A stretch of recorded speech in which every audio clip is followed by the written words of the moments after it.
ఒక్కోసారి సంవత్సరాల తరబడి నిరీక్షించిన, పోరాడినా, నిరసనలు చేసినా, ధర్నాలు చేసినా ఫలితం మాత్రం లభించదు. మరోసారి ప్రభుత్వం తనంతట తానే ముందుకు వచ్చి ఉద్యోగులు కోరుతున్న డిమాండ్లను హఠాత్తుగా నెరవేరుస్తుంది. ఇప్పుడు కూడా సరిగ్గా అలాగే జరిగింది.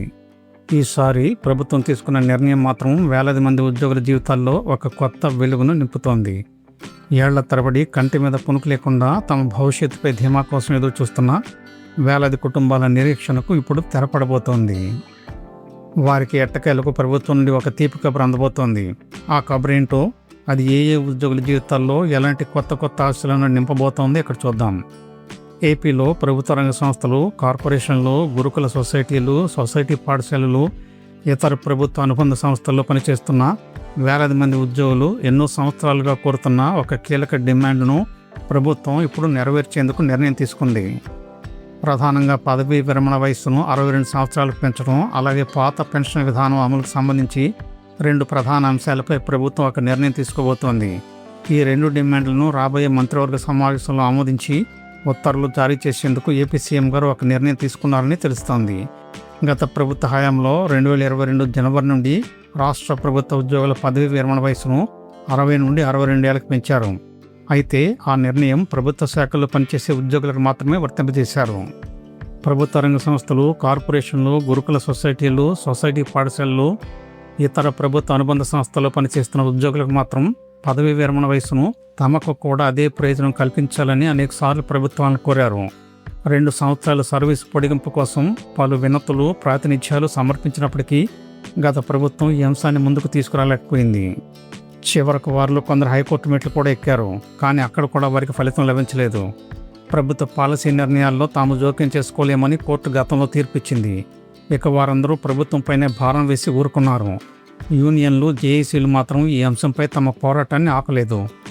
ఆ ఉద్యోగులకు జీతాలు కార్పొరేషన్లే చెల్లిస్తున్నాయని, రాష్ట్ర ప్రభుత్వం కాదని, కార్పొరేషన్ ఉద్యోగుల సర్వీస్ నిబంధనలు, రాష్ట్ర ప్రభుత్వ ఉద్యోగుల సర్వీస్ నిబంధనలు వేర్వేరుగా ఉంటాయని కోర్టు గతంలో పేర్కొంది.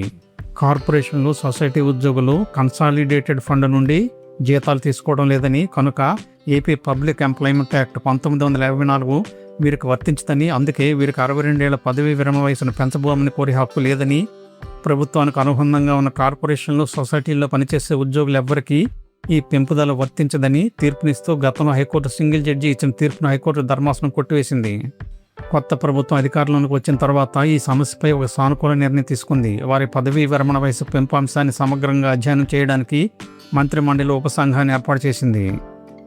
ఈ కమిటీలో మంత్రి నారా లోకేష్, ఆర్థిక శాఖ మంత్రి పయ్యావుల కేశవ్, మంత్రి నారాయణ సభ్యులుగా ఉన్నారు. కమిటీ పలుమార్లు సమావేశమై వివిధ కోణాల్లో ఈ అంశాన్ని పరిశీలించింది. 2026 మార్చి 22వ తేదీన జరిగిన వర్చువల్ సమావేశంలో కమిటీ కీలక నిర్ణయం తీసుకుంది. ఆర్థిక శాఖ అధికారులు కూడా ఈ సమావేశంలో పాల్గొన్నారు. ఈ ప్రభుత్వ రంగ సంస్థలు, గురుకుల సొసైటీలు, కార్పొరేషన్లు, ఇతర సొసైటీల్లో పనిచేస్తున్న ఉద్యోగుల పదవీ విరమణ వయసును 60 నుండి 62 ఏళ్లకు పెంచాలని కమిటీ నిర్ణయించింది. ఆ తరువాత ఈ ప్రతిపాదనకు సంబంధించిన ఫైలు ప్రభుత్వ స్థాయిలో ముందుకు కదిలింది. 2026 జూన్ 1 నాటికి అందుబాటులోనికి వచ్చిన సమాచారం ప్రకారం ముఖ్యమంత్రి నారా చంద్రబాబు నాయుడు గారు ఈ ప్రతిపాదనకు ఆమోదం తెలిపినట్లుగా సమాచారం వెల్లడైంది. ఇప్పటికే సంబంధిత ఫైలు ఆర్థిక శాఖ పరిశీలన పూర్తి చేసుకుని ముఖ్యమంత్రి కార్యాలయానికి చేరిందని తెలుస్తోంది. సీఎం ఆమోదంతో తదుపరి ప్రక్రియకు మార్గం ఏర్పడింది. ఇప్పుడు ఈ అంశం మళ్లీ రాష్ట్ర మంత్రివర్గ సమావేశం ముందుకు వెళ్లబోతోంది. కేబినెట్ ఆమోదం లభించిన తర్వాత అధికారిక ఉత్తర్వులు జారీ చేసే అవకాశం ఉంది. ఉత్తర్వులు వెలువడిన వెంటనే ఈ నిర్ణయం అమల్లోనికి రాబోతోంది. ఈ నిర్ణయం ద్వారా రాష్ట్ర వ్యాప్తంగా సుమారు 15,000 మంది ఉద్యోగులకు ప్రత్యక్ష ప్రయోజనం కలగబోతుందని అంచనా వేస్తున్నారు.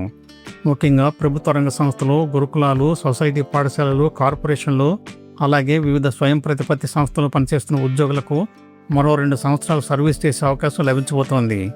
ఇదే సమయంలో ఉద్యోగులకు సంబంధించి మరో కీలకాంశం కూడా ముందుకొచ్చింది.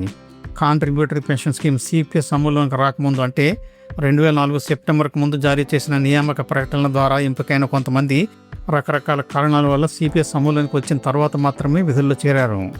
వారి నియామక ప్రక్రియ పాత పెన్షన్ అమల్లో ఉన్న కాలంలో ప్రారంభమైనప్పటికీ ఉద్యోగంలో చేరే సమయానికి సిపిఎస్ అమల్లోనికి రావడంతో వారికి పాత పెన్షన్ ప్రయోజనాలు దక్కలేదు. సిపిఎస్ని అమలు చేస్తున్నారు. ఈ సమస్యపై కూడా ఉద్యోగ సంఘాలు ఎన్నో సంవత్సరాలుగా పోరాటం చేస్తున్నాయి.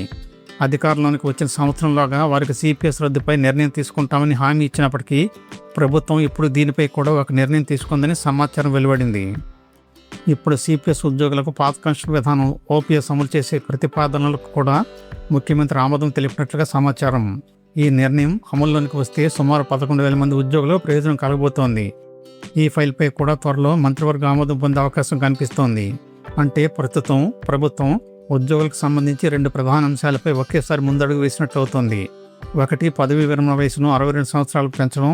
రెండవది, అర్హులైన ఉద్యోగులకు పాత పెన్షన్ విధానం అమలు చేయడం. ఈ పరిణామాలను ఉద్యోగ సంఘాలు స్వాగతిస్తున్నాయి.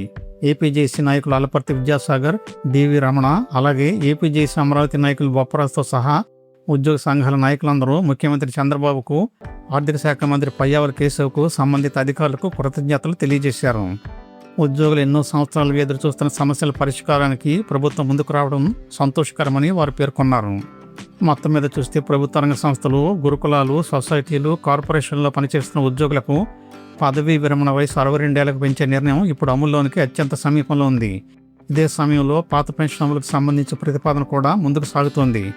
కేబినెట్ ఆమోదం అలాగే అధికారిక ఉత్తర్వుల తర్వాత ఈ 2 నిర్ణయాలు అమల్లోనికి వస్తాయి.